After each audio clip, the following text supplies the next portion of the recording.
కొన్ని సంఘటనలు మనకి కొంత విచిత్రంగాను, కొంతమందికేమో ఇన్స్పిరేషన్గాను అనిపిస్తూ ఉంటాయి. మన నిత్య జీవితంలో తారసపడే సంఘటనలు.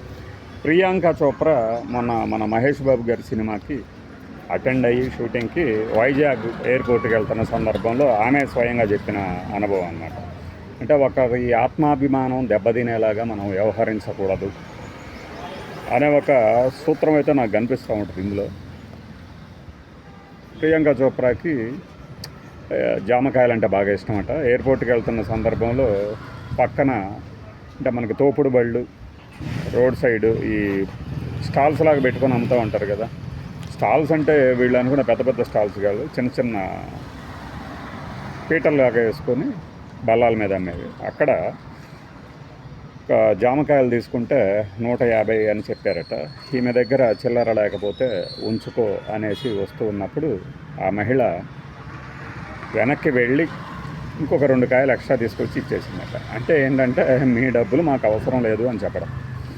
అలానే ఆమెకి ఆ డబ్బే జీవనాధారం తెలుసు, అయినా కూడా తాను కష్టపడి సంపాదించిన సొమ్ముతోనే బతకాలనుకుంటుంది. నాకెంతో ఇన్స్పిరేషన్గా ఉంది అంది. అది నాలాంటి వాళ్ళు చెప్పారనుకోండి పెద్దగా ఎవరికి ఎక్కదు. అదే ప్రియాంక చోప్రా లాంటి ఒక గ్లోబల్ స్టార్, ఆమె ఇప్పుడు గ్లోబల్ స్టార్ అవ్వలేదు. 2012 ఆ సమయంలోనే రకరకాల అవార్డ్స్ అనమాట.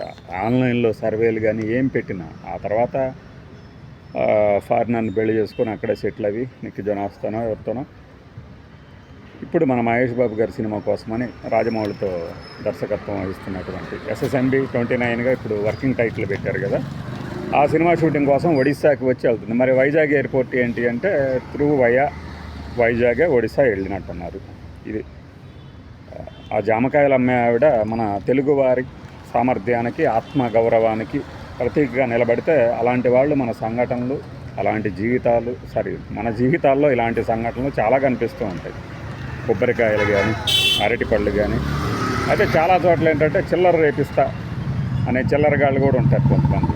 అంత మాత్రం చేత మనం ఆ 10 రూపాయల కోసం గిజ్జుకొని నానావస్థలు పడక్కర్లా. అంటే మోసాలతో కూడిన సమాజంలో ఇలాంటి వ్యక్తులు విలువలు ఇంకా ఉన్నాయి, వాటితో బతికే వాళ్ళు చాలామంది ఉన్నారు అని ప్రూవ్ చేస్తుంది బాయ్.